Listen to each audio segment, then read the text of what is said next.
Andy, my dude, have you heard of the magical website builder known as Squarespace? Ugh, not another Squarespace ad. I feel like every podcast is sponsored by them. Hey, don't knock it till you try it. Yes, okay, it is overhyped, but actually it lives up to the hype. Squarespace is like a website fairy godmother. With a click of a button, your site transforms into a beautiful masterpiece. A website fairy godmother? That sounds interesting. What makes it so magical? Well, for starters, those slick templates make anyone look like a professional web designer. Pick one, customize the colors and fonts to match your brand, and voila. Plus, the drag and drop fluid engine is so easy, your grandma could build a site on Squarespace. Well, she did knit me a lovely scarf last Christmas. Maybe website design is next. Exactly. And when you're ready to sell your Nana's handmade scarves online, Squarespace has built-in e-commerce. Add a store with one click. Get flexible payment options. Then watch those sales roll in.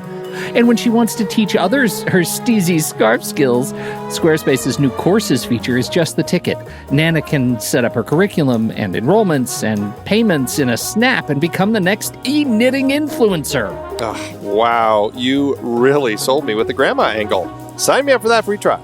Just go to thenextreel.com/Squarespace and transform your site into a beautiful Squarespace masterpiece. Well, thanks, Pete. Even though it's overhyped, Squarespace actually sounds perfect for Nana's site's needs. Appreciate the warning on the ads, though. I'll brace myself next time I listen to a podcast. Anytime. Let me know if you need any help getting that site up and running.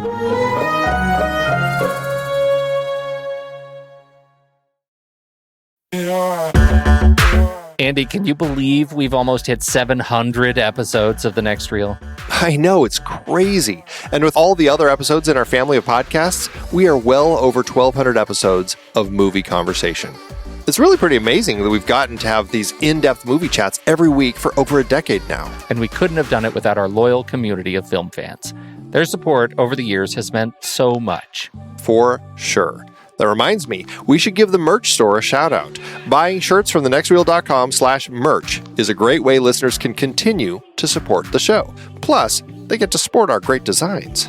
Absolutely. I think sometimes folks forget we have a variety of shirts, mugs, phone cases, and more available. In fact, a great place to start is with a shirt sporting the Next Reel's logo. We also have that classic Fast Times Spicoli Surf School tee, or the weirdly popular Rusty's European Tour shirt. The one from National Lampoon's European Vacation. Why is that so popular? Search me, but we have sold a ridiculous number of those. I guess there are a lot of Rustys taking trips to Europe? We're always adding new designs based on movies we've covered, like our brand new design for a streetcar named Desire, featuring a streetcar named Desire.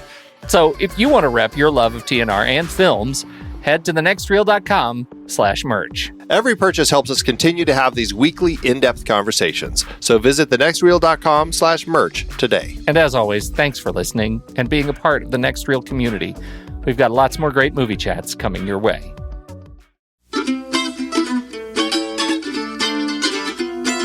This is The Next Reel, everybody. I'm Pete Wright, and that there is Andy Nelson. Deep, deep down. And we spoil movies. Tonight on the show, we find out what happens when Andy gets into the exhilarating gas. Meet Diabolik, a bank Robin Hood who baffles the cops. He robs from the rich to give to the girls. Master sports car racer. Master lover. Ask Eva. She can't get a good night's sleep unless she's covered with money. Diabolik, the absolute gold-plated end. Ask Eva.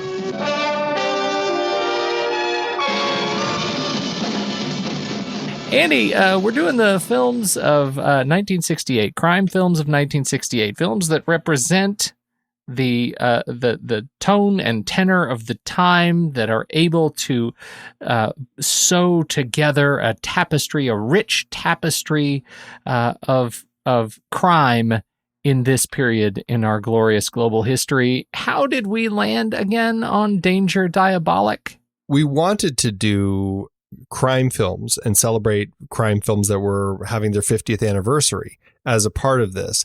We gave the list of films that we thought would be ones to choose from to our Patreon members who voted on them. And this was one of the ones that received the highest number of votes. And I think it's because it looks kind of crazy and it looks kind of fun. That's probably why people picked it. Should we have learned a lesson? No. I don't think people were necessarily picking it for, any particular reason to look at how does it fit into the context of the late 60s.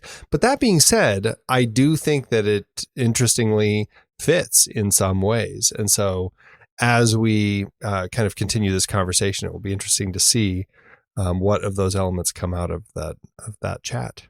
I agree. I agree with all of that, and I think it's fascinating. I had never seen the movie. Again, I did not know what I was getting into with the movie, and I was worried that it was going to be something like, and I feel like maybe it was something you had told me, or the way you had talked about the movie months ago. Maybe you said something like, "Oh, Danger Diabolik, that'll be interesting."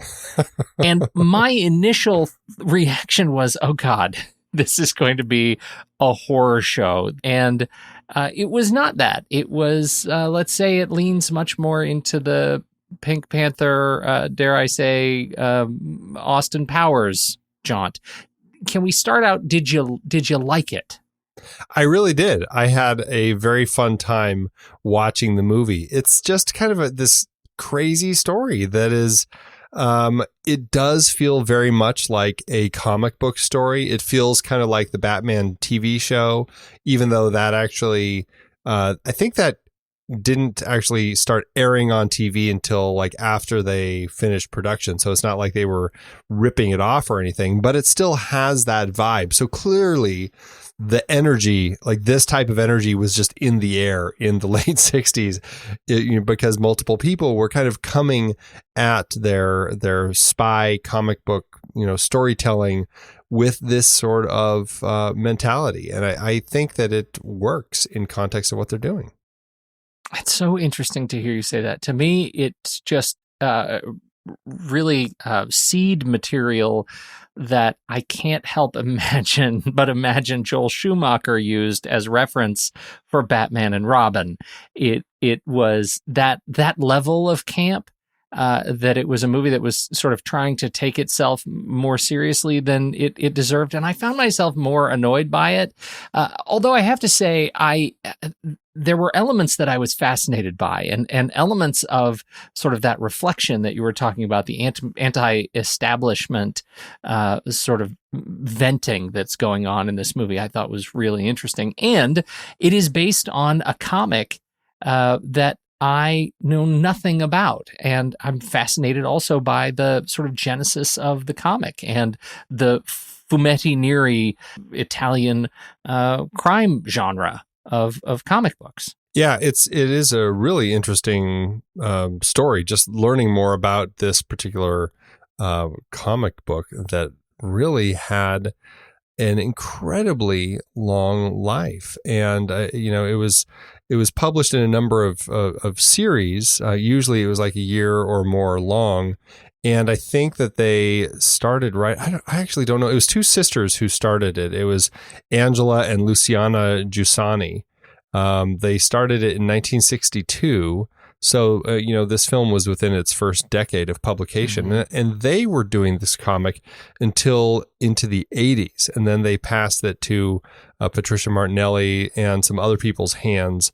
And then I think it may still actually be going on. It's been an incredibly long running series. In fact, I think in 2013, the 800th issue was actually published. That is just fantastic. And the fact that it's created by these two sisters, these two women who are giving us a look in this sort of graphic novel format at an adult-oriented kind of crime story. I mean, it's designed around this sort of more adult themes and sexual tones and crime, and there was in the 60s there was some backlash to what Diabolik had kind of kickstarted in these Italian books, and that of course caused the pendulum to swing both ways. And on one end you get some softened kind of books that come out of that in the late 60s, and on the other you have the underground leaning much more straight pornographic comic books that came out of that. And so I think what Diabolik kickstarted then in the 60s, it's still obviously thriving, is fascinating. And fascinating too that they were able to get a movie made so quickly in the 60s based on this property. Well, so quickly, it certainly still took its time to actually get there. It was, I think, Tonino Cervi, a producer who worked at an Italian production company called Italy Film. He actually proposed an adaptation, and I believe this was like 64 or 65. And he brought on Dino de Laurentiis to work on it with him. They started working on it. They actually had funded it. They had the script drafted. They cast it. They brought on British director Seth Holt, and French actor Jean Sorel was playing Diabolik. And then Elsa Martinelli played Eva. George Raft played, in this case, it was the enemy's name was Richness, and they started shooting it in 1965. Raft ended up becoming sick during production, and they had to replace him with Gilbert Roland. And then they finished actually filming this whole movie, and then De Laurentiis started looking at it. And he said, this footage level, he said it was a level so low, both from an artistic and commercial point of view, as to make us clearly understand that to continue on that path meant heading toward disaster. Which he doesn't really mince words. No, and it's crazy that they had gone so far along. But so what he did is he basically went back to the beginning. He restarted production, had a new script done, new director, found new production partners because the other ones were so mad at him that they kind of pulled their funding and everything. And one of them actually took the footage, the cameras, the costumes, everything. They kind of took everything, and he had to restart. And luckily Paramount Pictures came in with some financial backing, and he brought in Mario Bava to direct it. And that's this version. But, so it was a fairly lengthy and brutal road that it actually took to finally making it to the screen. But it's interesting because, you watch the film here and it just seems like it was meant to be. Well, meant to be. Wow, that's generous. I feel like, you can't talk about that without talking about the Barbarella connection. My understanding is Barbarella was actually working on using some of the technologies, the front screen projection technologies that Stanley Kubrick was using when he was making 2001. And but they were having issues, and we were talking about the complexity of that system and how everything had to line up just right. And my understanding is that they were having troubles with that screen and it wasn't looking right. And in order to still keep moving while they were figuring the process out with Barbarella, another Dino de Laurentiis film, he said, well, let's get a Diabolik started. We'll start working on that now. And so that's kind of the thing that kind of got the gears in motion for this. In fact, there are some elements like when you're in the club and you got all the dancers and people smoking pot and all that. There are elements in there that are set pieces from Barbarella. In fact, John Phillip Law, I believe he was going to be in or maybe in Barbarella. I should actually look that up. He's in Barbarella. Absolutely. He plays Pygar. Yeah, right. And he's not the only one. There are some other cast members and certainly some crew that crossed over. And in terms of production efficiency, and I think it's a fascinating sort of double bill. Yeah, exactly. And so he came on board to do the role in Barbarella, but De Laurentiis thought he might be a good Diabolik, and so had him audition. And he's like, "Oh yeah, you're the guy." And that was kind of it. And they jumped into production with this while Barbarella figured out its production issues. And here we are. Here we are. Let's talk a little bit about some of the specifics in the movie. Now, I characterize this as a James Bond kind of Pink Panther thing, and I played a little bit of it for my wife, and she immediately said, "Oh, is that what Austin Powers was trying to do?"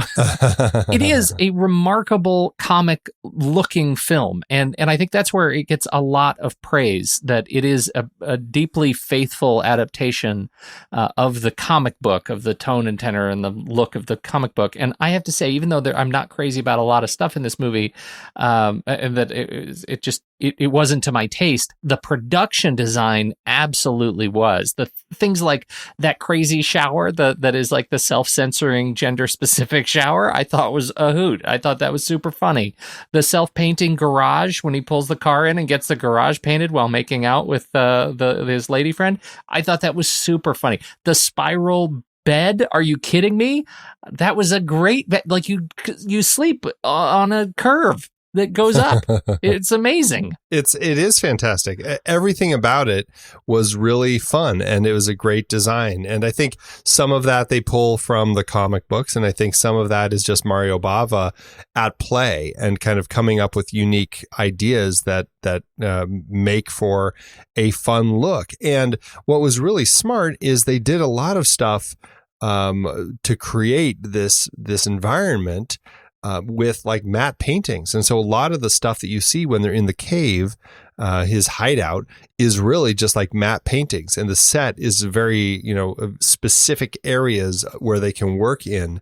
What's amazing about that is when you see a shot, like when they come in and Eve gets out of the car and then she walks up the stairs, and then you see her kind of going through like the kind of translucent tube to a different part. That was all a matte painting, and she was just going up some stairs and across a catwalk.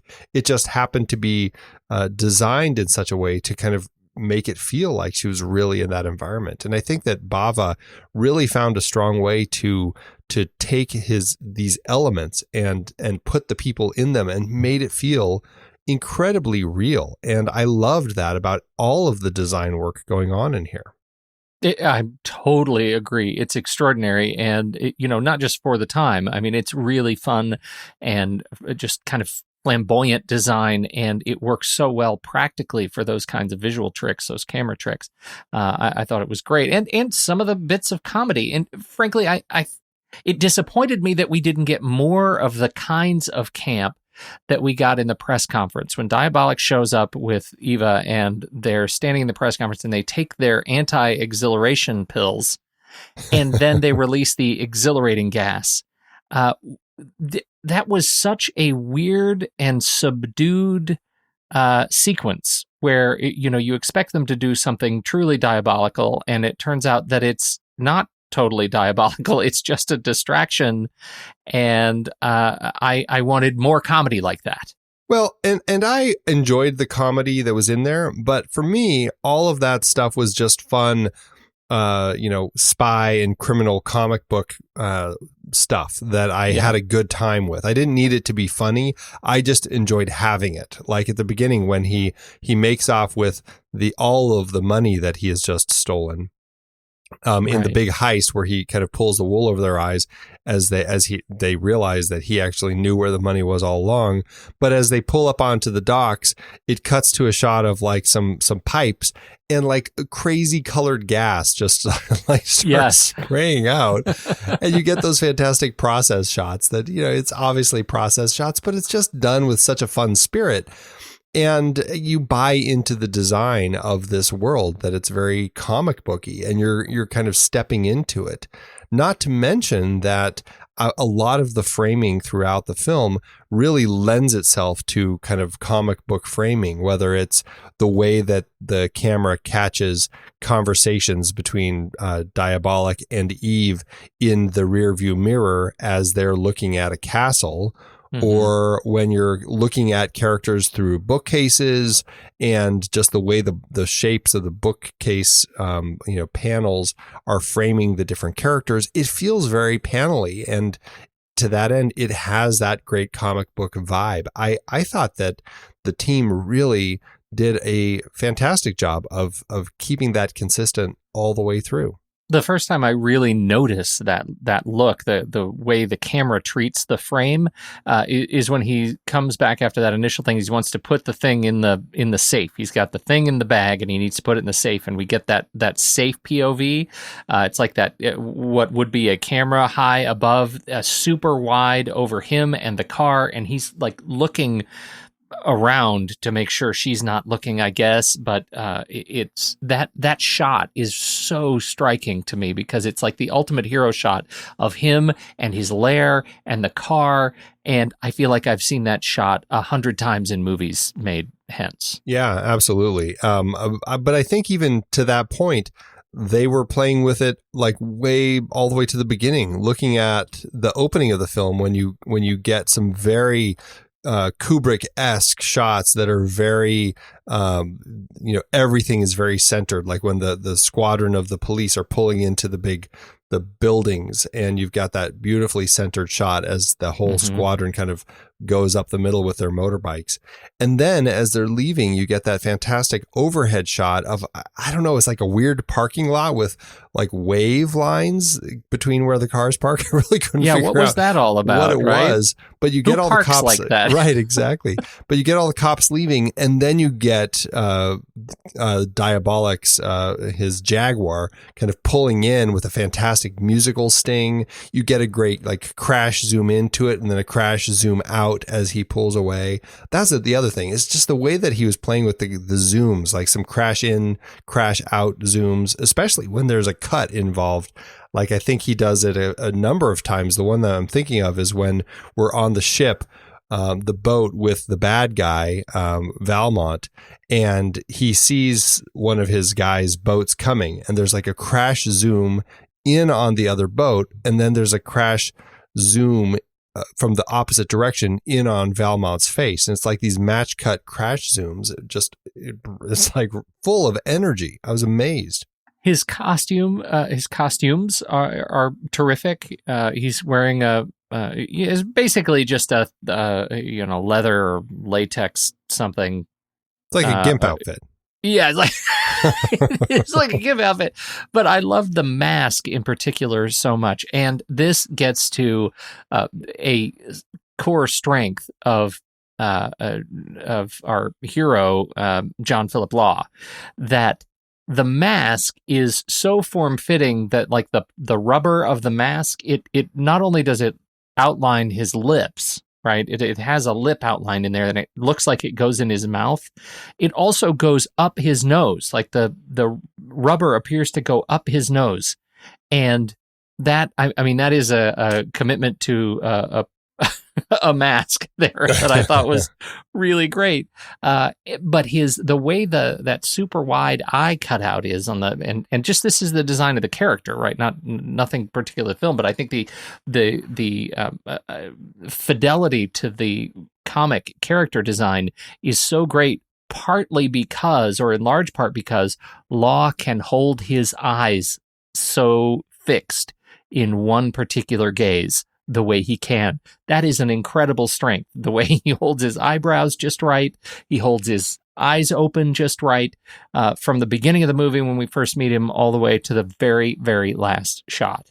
It's so great. And yeah, I love the mask. It's the funniest thing to see a mask that is so form-fitting that it has the lips and the nose, just like you were describing. I couldn't get enough of it. And in particular, I love the fact that he has a special version of it to match the outside of the castle tower. So when he's climbing it at night, he will be more camouflaged. That was fantastic when he actually changed his clothes to wear the right outfit. So funny. All those kinds of gimmicks, again, that's the kind of comedy that I really appreciated, that I really liked. And I would say the other kind of comedy, the body comedy, when we have after their first heist, they get all that money and they get back to his lair and they're on that weird spiral bed. And we have that long tracking shot that takes us right up to the bed, and then arms and legs start coming out. They're buried in cash, and I love that. It's such a trope, but I really love the way that shot was executed. You say it's a trope, but I don't feel like I've ever seen people like buried in money where you don't even know there are people there. There's so much money, and then they come out of it. It's like, wow, that's a lot of money. Okay, that's really true. It's I've never seen, been done like this. Robert Redford and Demi Moore rolling, or I guess it was just Demi Moore rolling around in a bed covered in money. But that I felt was a little different. It was different, but it was just the bed, money on a bed thing. That's a thing, right? Yes. That's definitely a thing. And this, I think it comes from, nobody's ever been able to do it quite like this, like the excess of this movie. And I think that really sums it up for me. This movie is all about excess. And it's fun because this is a villain. Let's be honest. Diabolik is a villain. He is a thief. At the beginning, he steals a bunch of money, and then he steals some emeralds, and then he steals a huge thing of gold. I mean, those are the three things that we see him steal over the course of the film, not to mention kill a ton of people and blow a bunch of buildings up. I mean, he's a terrorist. He really is. And there's that anti-establishment element of him that feels very Fight Club, where he's, I'm going to take all of the buildings down. And as he's blowing these buildings up, you see it's like and I can't remember what they are, but it's like the tax service and the different departments of government. And he's kind of resetting everything so they can't control the money. And it's because he wants this gold so much, really. But I think that there is very much an anti-establishment element of him, or of kind of the culture in this film. I mean, people were, there was that element of people being tired of the way the governments were running things. And I think that it's really shining through here. Well, it's a Robin Hood story, but it's a Robin Hood story with a particularly 60s bent. And, we get that in other characters. I've already mentioned my sort of parallel to this, to James Bond, right, where we're celebrating another villain. I mean, he's a state-sponsored assassin. He is a state-sponsored murderer and a misogynist, and we make him a hero. We have who was the other one I mentioned a second ago? Pink Panther. He's a thief. He's another thief. He doesn't kill a lot of people, but he's another thief, right? This is a thing. We're doing that sort of Robin Hood transformation, turning the who would otherwise be a bad guy, a cultural response to, is essentially authoritarianism, and we're making him the people's hero. And it's fun to go along for the ride. You can start to see yourself a little bit in that character. Yeah, I feel like the James Bond and Pink Panther comparisons are a little off, only because I feel like James Bond, there's an element to him that I feel is a little more akin to like the our character in Coogan's Bluff or something, where it's the cop who is going to disrespect authority a little bit, but still is ostensibly a good guy. He's fighting for what's right. And Pink Panther, it's like, well, it's really Inspector Clouseau who we're following in those films, right? Yeah, I get your point there, but I also, and how the shine has fallen off of James Bond for me over the last couple of years, and so I tend to group him more in the let's turn the bad guy into a good guy trope. That's easier for me to jump into that model. Yeah, I mean, maybe in today's eyes, yes, I guess you can look at it that way. I just don't think it's completely fair to the idea of what the character is going for. He's Secret Service. It's not like he's a bad guy. I mean, Diabolik is purely a criminal and a terrorist. Yeah. Well, and that's why the Robin Hood. That's why it starts with the Robin Hood thing. I mean, that's the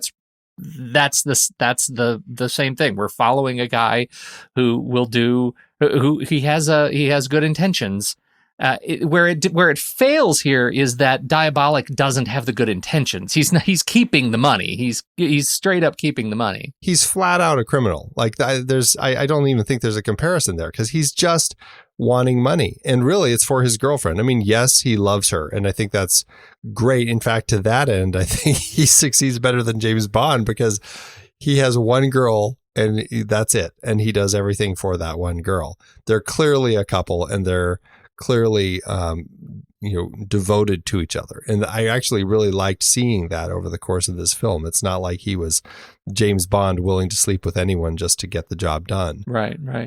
So it's an interesting guy. And I don't know, by the time I got to the end of it, I was really feeling so much more connected to him in that Fight Club sort of way, because it really is about, it's not completely the same mentality, but, just taking down the system. I really enjoyed that angle of this character. I just found it such an interesting ride with this wacky character that I really was like, this is just such a strange character, but I really enjoyed him over the course of the film. But I kept asking myself, why am I compelled to like this guy? Because he's really kind of a bad guy, but he's awfully fun and he's got great eyes and a great laugh. Yeah, that's true. And he loves to show it off, and it's charisma. It's so much can sway us when it comes to just straight up charisma.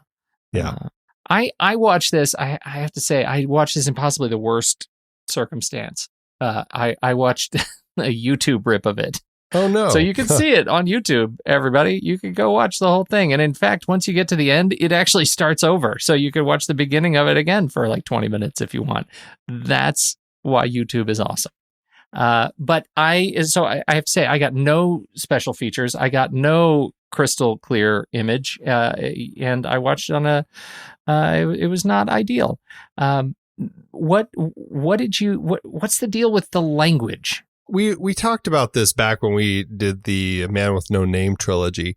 This is kind of how Italians would make films, where they would film with no synced sound, and then they would have everybody come in and dub them later. And that worked really well to create films like this, or even those ones when we talked about those, because you were allowed to cast like very international casts and have a wide range of people that you could bring on board just because they fit the look of the part. And then you could choose to dub them with their own voice, or, hey, bring in somebody else to do the voice for them. In this particular case, John Phillip Law, he was American and he did his own voice. You had Marissa Mell, who was Austrian, and she did her own voice. Michel Piccoli, he was the investigator who is pursuing him through the whole film, and he's French. And I don't know if I think he did his own voice. And then you had Adolfo Celli, who is Italian, and he was Valmont. And I believe somebody else came in to do his voice. In fact, he's actually in Thunderball, which I think is kind of funny. Which was Largo, awesome. Yeah. Yes. That was great. It was a double take moment to see him come out of that on the deck of that boat. Yeah, that's a crazy little scene too. So it's that, the glorious Italian 60s when they were making these films this way, and I don't even know when they stopped making them this way, where they were just doing it without the synced sound. Well, it was so that at least gives me confidence that you and I saw the same thing, except for yours didn't start over at the end. Well, what's funny is on the commentary, they were actually talking about how there were several different versions of the synced sound. And the one I watched is the main one. And I guess the easiest way to tell is when you're listening to the women talking, like Valmont's women, they sound, the other versions of the women sound very ditzy. They sound just silly.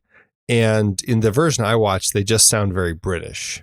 Yeah, I think I want to say mine were British, but I'm going to need to check. It didn't stick with me. I'm guessing that it sounded like that other version, like the way that he was talking is like he wasn't even sure if Paramount even had a copy of that other edition anymore. So I'm guessing you probably watched the same version that I have. Yeah, they do make good on here is where we can agree on the James Bond comparison.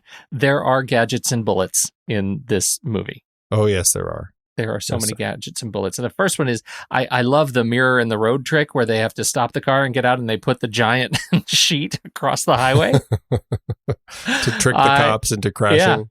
I don't know. It's the old mirror sheet on the road trick, eh? I found myself getting a great chuckle out of that.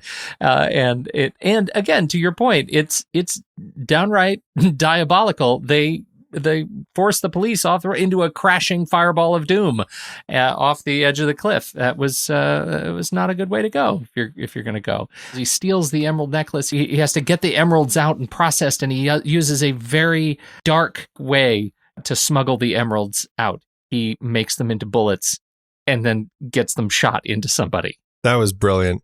The way that he puts the bullets in the gun and then he kills Valmont with it, and then then Valmont is incinerated, and he takes them from the ashes. It was so gruesome. Which I thought is that horrifying. But yeah. it's interesting because that's actually something that the Bond franchise kind of pilfered from this when they did Diamonds Are Forever. Diamonds Are Forever. Yep. Yeah, I thought that was great, and it gets to something about Mario Bava that I don't know much about because I'm not a student of Bava's work. But initially watching this, I thought this can't be representative of his stuff. And looking into what he represents in Italian film history and in genre film history as sort of one of the kind of forefathers of slasher horror, of horror thrillers, how does this film really fit into his catalog? Well, that's one of those ways where you have this you have this sequence that you have to process, and he does it in a really kind of grim fashion, and the way he uses the camera, his expertise as a cinematographer. You can see so many of those of the instincts that go into horror cinematography and horror direction. You can see at work in this film once you kind of look through some of the camp. Bava, I have not seen many of Bava's films. I think I've only seen Blood and Black Lace. I enjoy the style. I enjoy what he's doing. I don't know. It's interesting because I feel like camp is there's an element that when you say camp, it's like you're already kind of, there's some cheeky making fun of it a little bit, and I don't know if I completely buy that he's really making fun of it or taking it seriously and just doing it in a fun way. And I struggle with that, but I really enjoy what Mario Bava does, and I enjoy the way that he clearly understands. I mean, he started as a cinematographer. He clearly understands the language of the camera and how to use it, but also I love how he really seems to understand how to set up shots, how to kind of play with effects. I mean, he's great in the world of effects. I loved learning that when Diabolik and Eva are in their little Jag, and the little top of the hill lifts up, and it's actually the entrance to their underground hideout, and they drive down into it.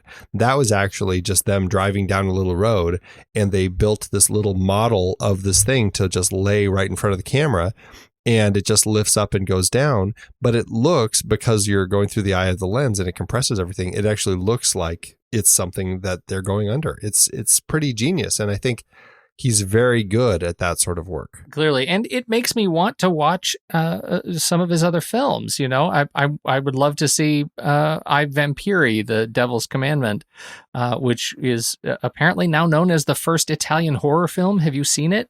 I have not. Like I said, Blood and Black Lace is the only one of his films that I've seen. Yeah. That's another one. Bay of Blood is one of the earliest slasher films. And this guy has not been on my radar. And I feel like this is, this would be an interesting thing to explore. And I think it would probably make me reevaluate watching this movie, and maybe connect with it a little better. I don't disagree with anything you're saying. I think it clearly he has an eye for cinema, the eye for camera, and I like that stuff. Even though I'm not connecting all that well with the material itself. John Phillip Law, obviously, we talked a little bit about him, and he had kind of an interesting career. I think this type of film it's where he picked up quite a bit of the work that he ended up getting. I think this was such a great dip into kind of genre films that gave him a great opportunity to do a lot of other things, which is great. Marissa Mell, though, I think we should talk about her as Eva. I think that I don't know. I just really kind of fell in love with her. There's something just great about her and how she just seems she's totally in on all of this with him and is like his accomplice and everything. But she's also kind of an instigator. And I don't know. I found that really funny when they're watching TV and they see those emeralds and she's just looking at him like, I want those. It's just like, he's like, okay, I'll go steal them for you. Like, what a little devious woman. Yeah. Yeah. I mean, it's a wonderful part of the duo, that sort of Bonnie and Clyde-ness of it, the cloak and dagger, where they each have their own sort of compulsions and they serve one another so well. It's like this is the shark and the remora kind of relationship that's they can't exist without one another. And I like her role in that. Yeah, absolutely. I think that she's fantastic. Michel Piccoli as the Inspector Jinko. He's got a great serious sensibility about him as the detective, dead on with his hunt for Diabolik. I enjoyed him quite a bit. I don't know if I've seen that many other films that Michel Piccoli has been in. Contempt I've seen. I know he was in some films with Luis Buñuel. But I feel like he's one of those French actors who I recognize, but I have seen very few films of his. Oh, he was in Holy Motors. I saw him in that. That's so funny. Interesting. I'm doing the same sort of scan because I feel like I know him, but it would have been from the 80s. Like, what would I have been watching in the 80s and 90s of Michel Piccoli? I mean, his credit list, he has 233 films on his credit list. So you look at that and you're like, oh, well, I'm sure I've seen him in something. Yeah. He's just in so much stuff. And yeah, as I scroll through his list, unfortunately, none of it sounds that familiar, but it doesn't mean anything. I'm sure that I've seen him in other projects as well. So seeing Adolfo Celli in this Walk Out on the Edge of the Boat is a little bit akin to seeing Steven Berkoff in Under the Cherry Moon. Like, it's a little bit of context shock because I know him so well from other things. The other difference is I like Under the Cherry Moon. Oh, wow. Oh. We have to talk a little bit about the Ministers of the Interior. So the first Minister of the Interior, Terry Thomas, is very funny. And when we meet them in their first little conversation in his office, I find it really a delightful exchange between the three of them. Well, and Terry Thomas, I mean, he is a hugely popular British comedian. Yeah. I mean, that gap in his teeth is just, he's almost famous for that. He was in Disney's Robin Hood as Sir Hiss the snake, I think because of that gap between his teeth. Right. I mean, he was in It's a Mad, Mad, Mad, Mad World. I think it largely the things that he's most well known for. Wow, he was in a movie called, have you seen this one? Those Magnificent Men and Their Flying Machines, or How I Flew from London to Paris in 25 hours, 11 minutes. Yeah, that's one of those films that I've heard about. I've never gotten around to seeing it, but I totally have heard about that one. It's just because it's one of those titles that you don't forget, when you hear it. And it has 20 words in it. So if you're playing the movie title length game, that's one to keep in your back pocket. That's the winning one, right?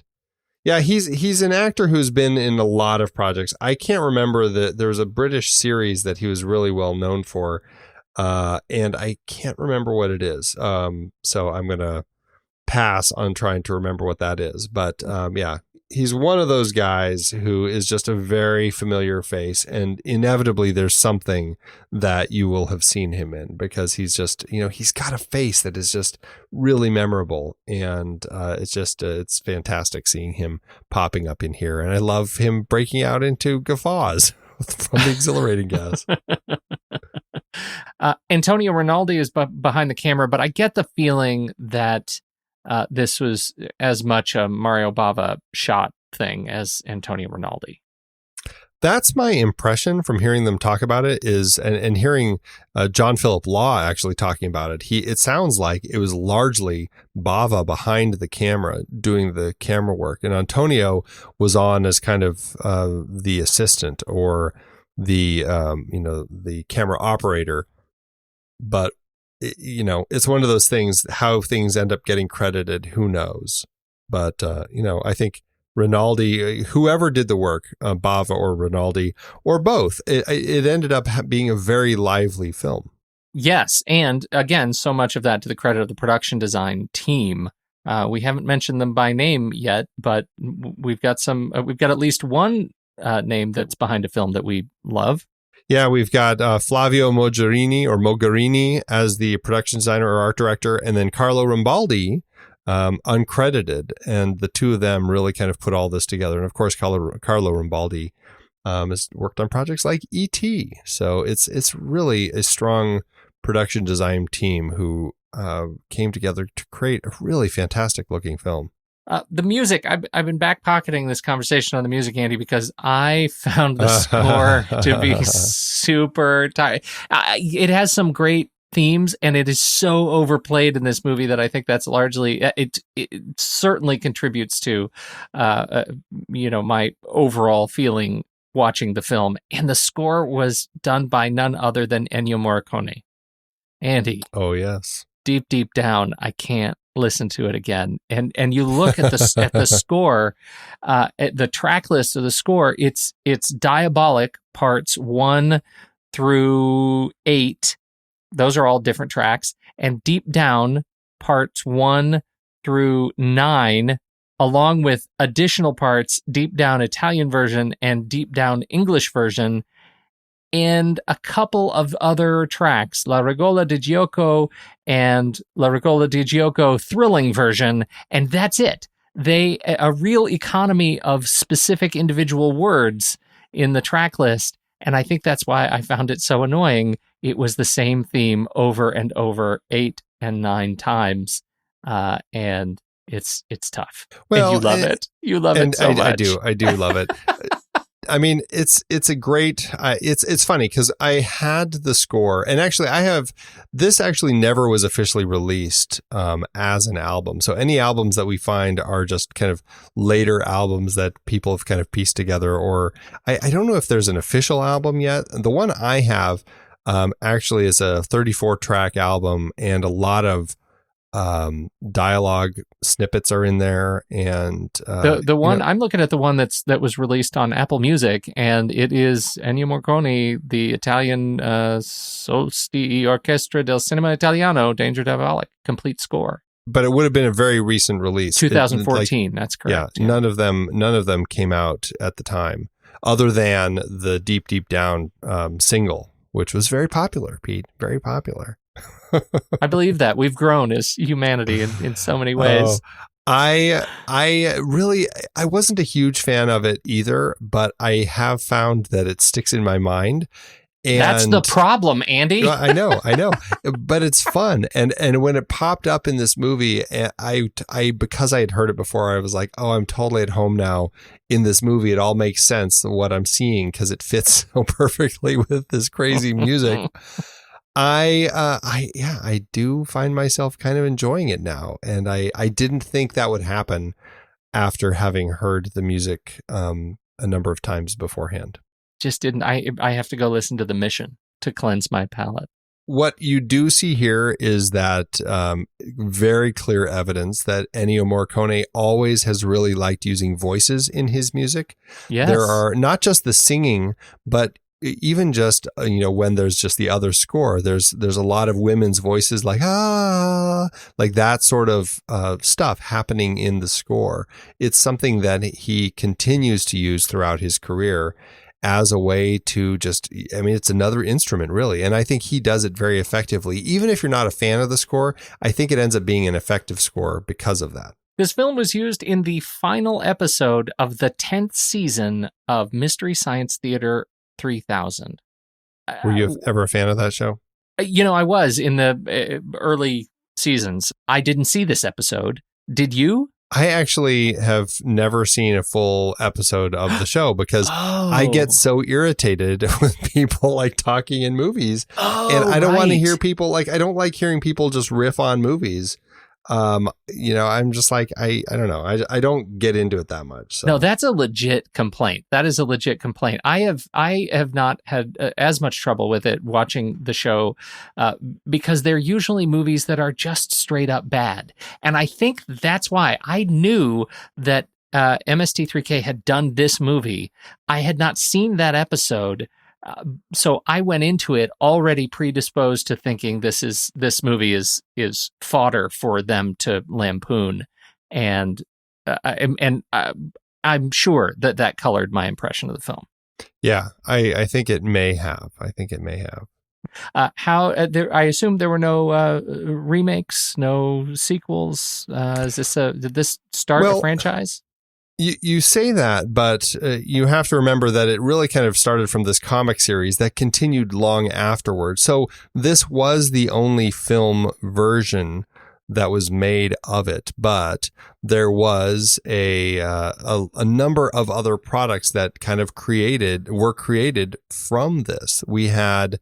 The comic series sold more than 150 million copies.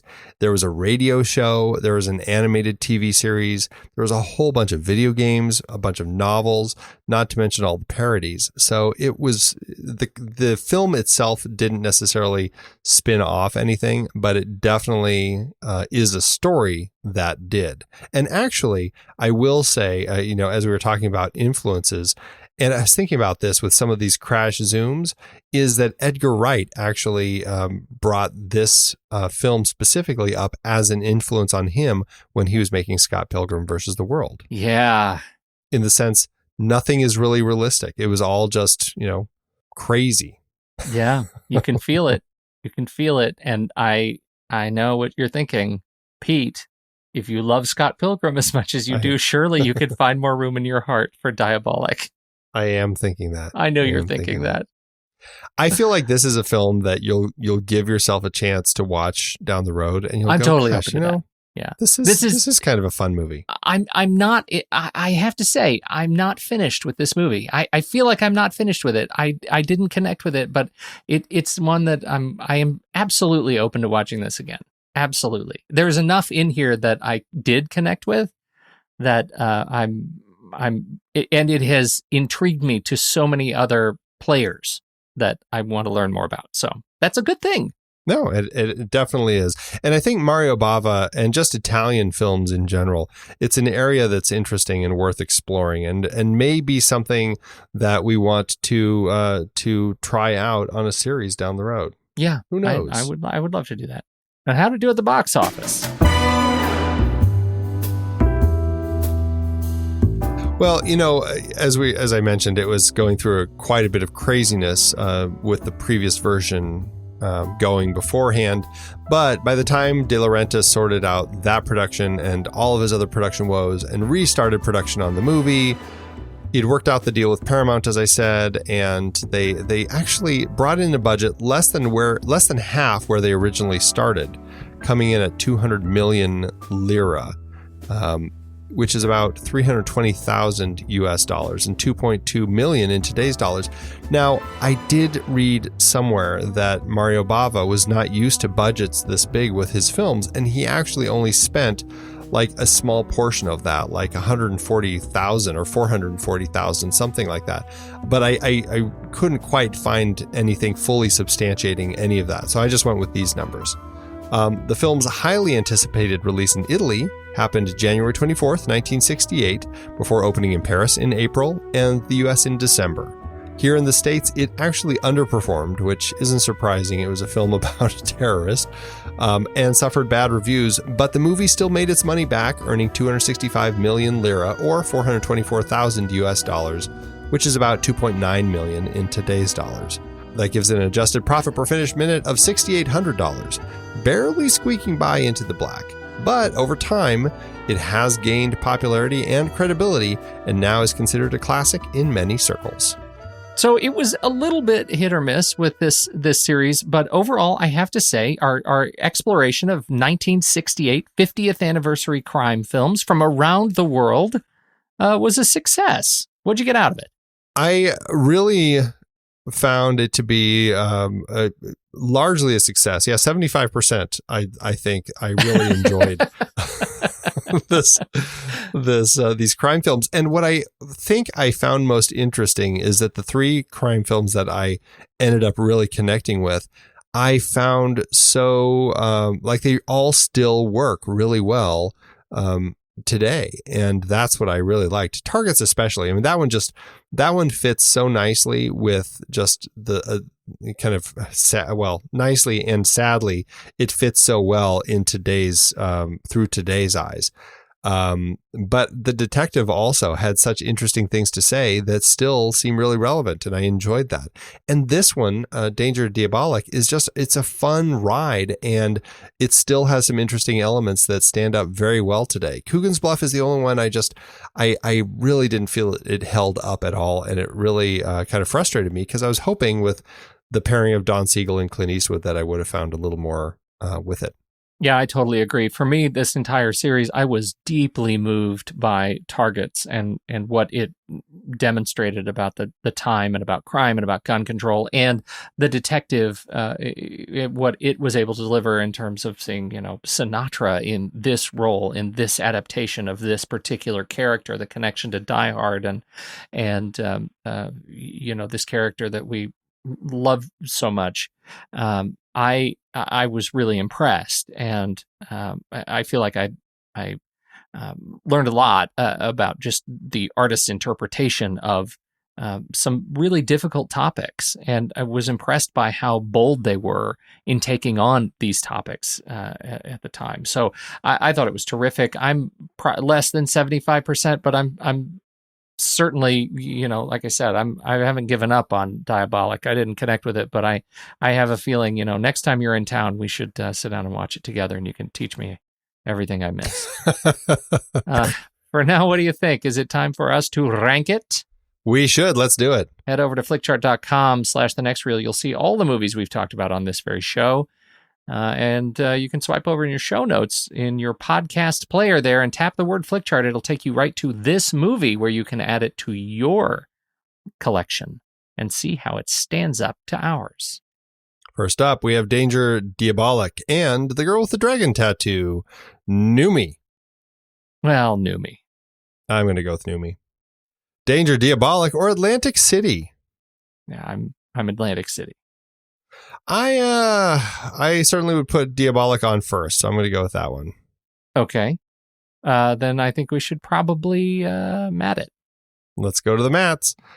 1, 2, 3. Paper. Rock. All Look right. at that. This might be the next 2001.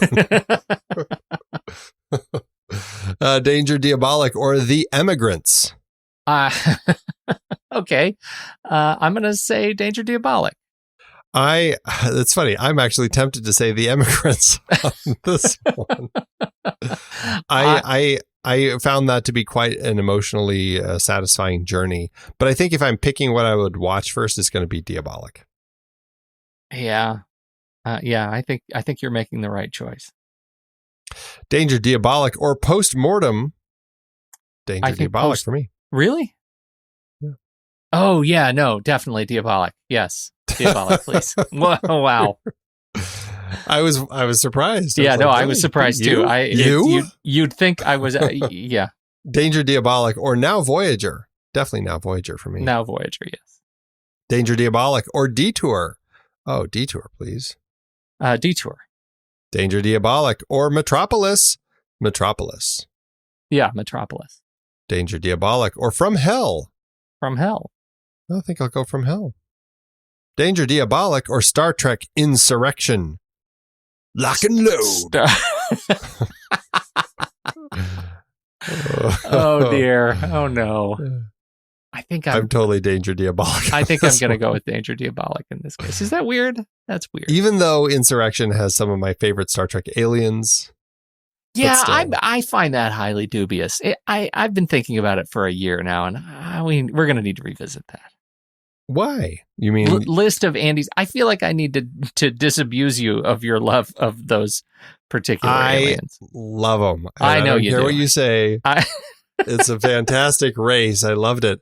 All right, well, that lands Danger Diabolik at 301 on our chart. 301 out of 372. It's not super high, but it's not at the bottom. It's it's a decent spot. I think that puts it at about a 19% on our chart. So it seems way low. What did it do for your star rating though? Well, or wait, your personal Letterboxd. My personal, I think something, it's my personal Letterboxd. It ended up as at a 2%, 1,017 out of 1,040. And honestly, Andy, I mean, come on, you would have done the same thing. It came up against Volunteers. Okay, I ask you. Speaking of rocking a hard place, Volunteers, and then The Terminal. Yeah, but Volunteers is probably much higher on my chart.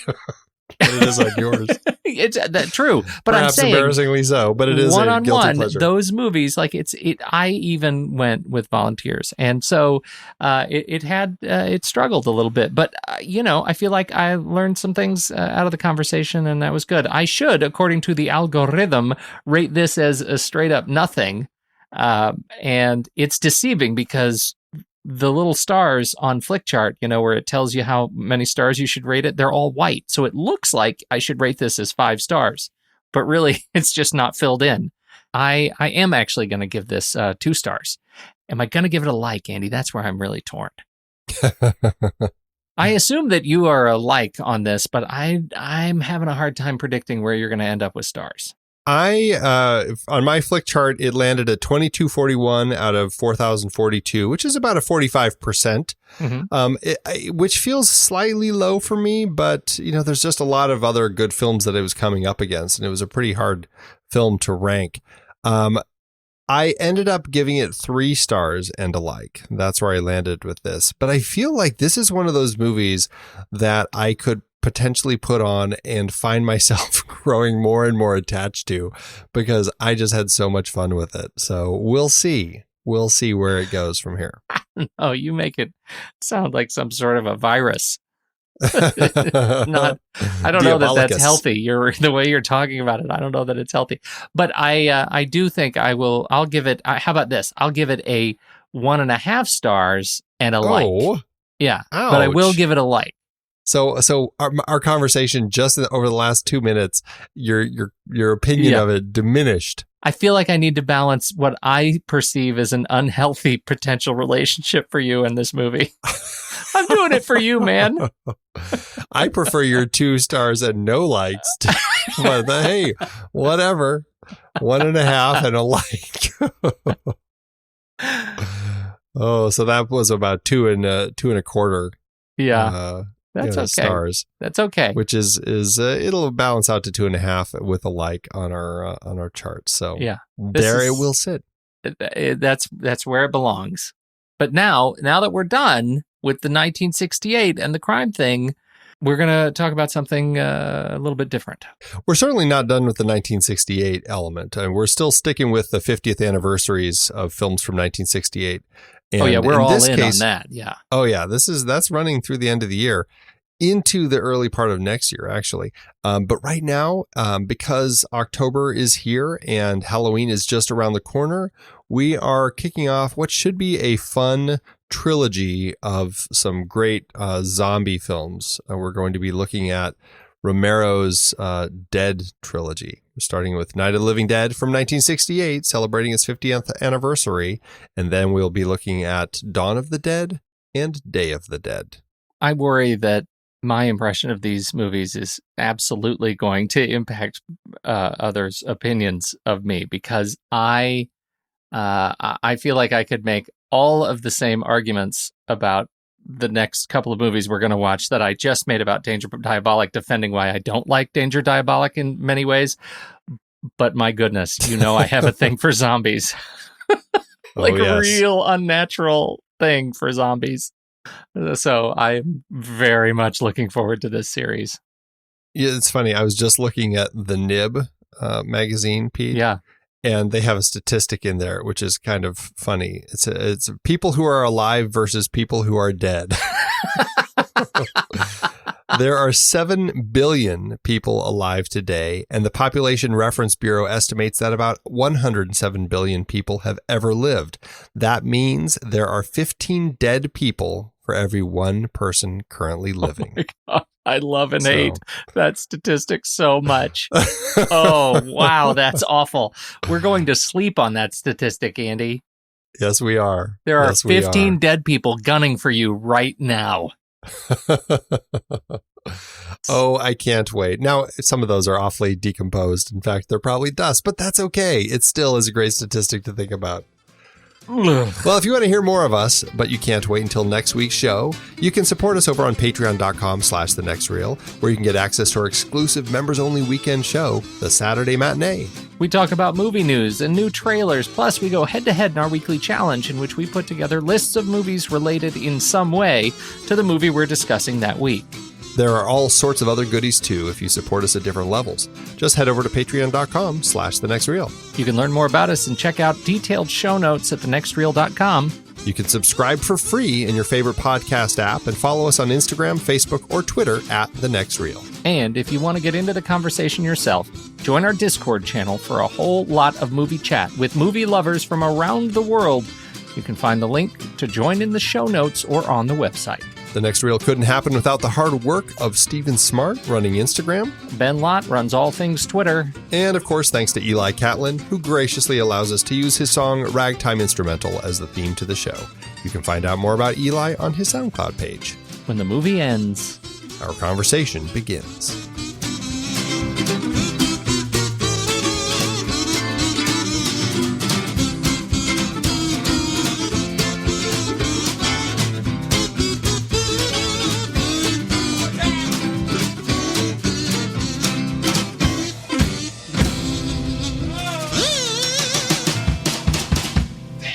Amazon giveth, Andrew.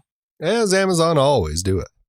In this case, Amazon didn't quite as much as I would have expected. There are, again, no 1-star reviews of this movie. I wonder if that's because it's relatively hard to find. Also, we're including the YouTube link in the show notes, everybody. I've got a 2-star review here from Kevin, who says, "Wow, this is one of those movies that's so bad it's good. It's worth watching with a group of friends just to make fun of it." Then, of course, you have to dig a little further, because if you go into the comments, you get one of... I can't believe I've never heard this. It feels like this is a comeback that I probably should have come across in my work over the years. A commenter named Some Guy says, "Hardly. Some people just don't understand art or true style. I'm sure all of your taste is in your mouth." Here, if you hear it again, "I'm sure all of your taste." Have you ever heard that? "I'm sure your taste is in your mouth," which of course it is. Of course your taste is in your mouth. But it's all of your taste. That's what makes it a dig.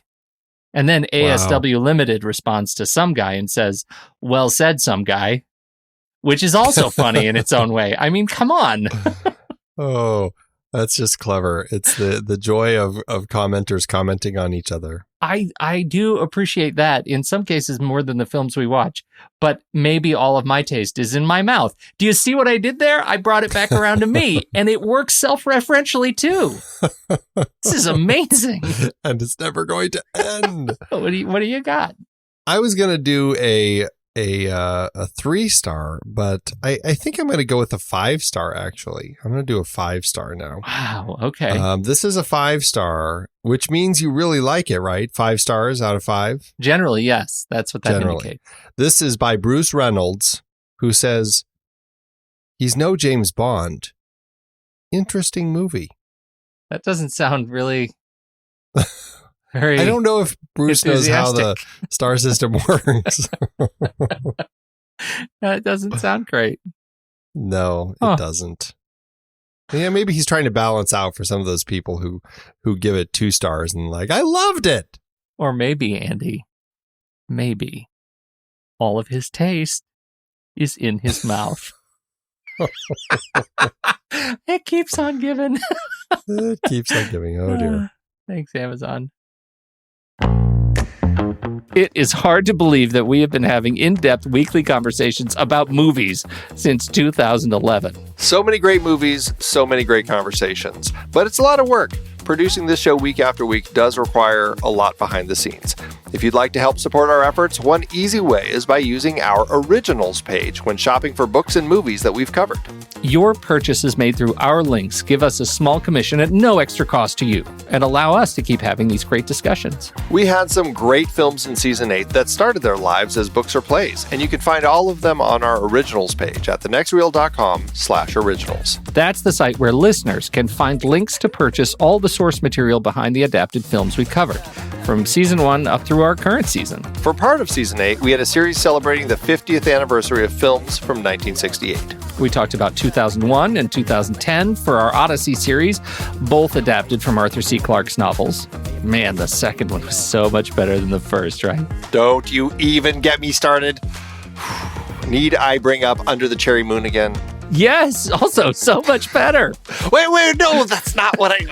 Planet of the Apes kicked off its series based on the novel by Pierre Boulet. We covered Danger Diabolik and The Detective, adapted from novels for our 1968 crime films. Wait, wasn't that The Detective the prequel to Die Hard? They were both written by Roderick Thorpe, and yes, it's the same character in the books. I can't believe they even asked Sinatra if he'd be in Die Hard. That would have been weird.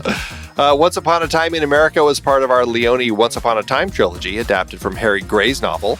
And we looked at 1968 Best Picture nominees The Lion in Winter, Rachel, Romeo and Juliet, and Oliver! We also had an Ingrid Bergman series with adaptations like Spellbound, For Whom the Bell Tolls, Murder on the Orient Express, and Gaslight. We haven't talked about Gaslight. Stop gaslighting me! Dive deeper into these books and more adapted films at thenextreel.com/originals. Every purchase supports the podcast. Get the full list of adaptations that we've covered on all the Next Reel family of podcasts and start your next read today at thenextreel.com/originals.